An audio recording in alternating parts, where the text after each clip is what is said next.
চরমনাইয়ের পীর সাহেবের হুঙ্কার দেখতে পারো না।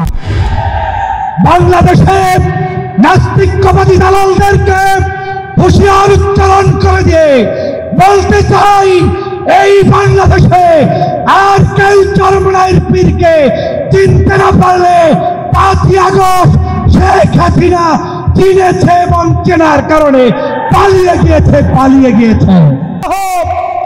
ইসলামী আন্দোলনের সারা বাংলাদেশ থেকে আগত উজ্জীবিত আমার নেতা কর্মী ভাইরা, আসসালামু আলাইকুম রহমতুল্লাহ।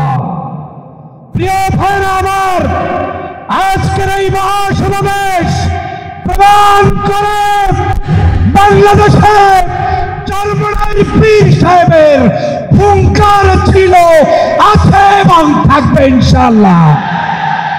তোমরা যারা সিংহের গর্জন শুনেছ, তোমরা যারা বাঘের হুঙ্কার শুনেছ, তোমরা এখন পর্যন্ত চরমনাইয়ের পীর সাহেবের হুঙ্কার দেখতে পারো না। বাংলাদেশে নাস্তিকবাদী দালালদেরকে হুঁশিয়ার উচ্চারণ করে দিয়ে বলতে চাই, এই বাংলাদেশে আর কেউ চরমনাইয়ের পীরকে চিনতে না পারলে 5ই আগস্ট শেখ হাসিনা চিনেছে এবং চেনার কারণে পালিয়ে গিয়েছে। অতএব এই দেশে ইসলামের বিরুদ্ধে ষড়যন্ত্রকারীরা হুঁশিয়ার হয়ে যাও।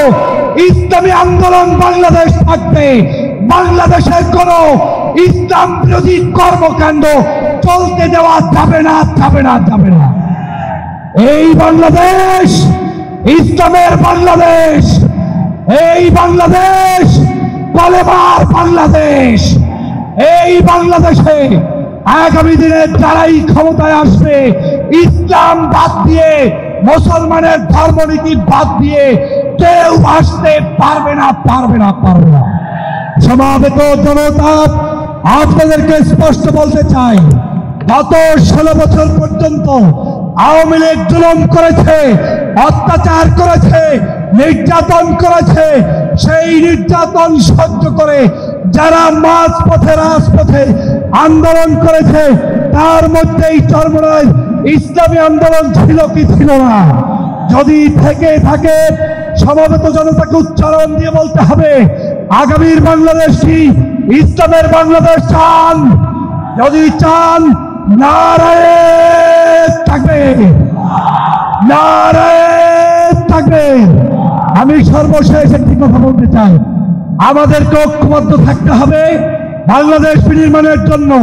পীর সাহেব চরমনাই যেভাবে উদ্যোগ নিয়েছে, যে আলেম ওলামা, সে যে মাসলাকের হোক, যে তরিকার হোক, যে আন্দোলনের হোক, সবাই মিলে কাঁধে কাঁধ মিলিয়ে বাংলাদেশের আগামী নির্বাচনে ইসলামের সপক্ষের শক্তিকে ভোট দিয়ে কারা কারা নির্বাচিত করতে চান, দাঁড়িয়ে তাকবীর দিতে হবে।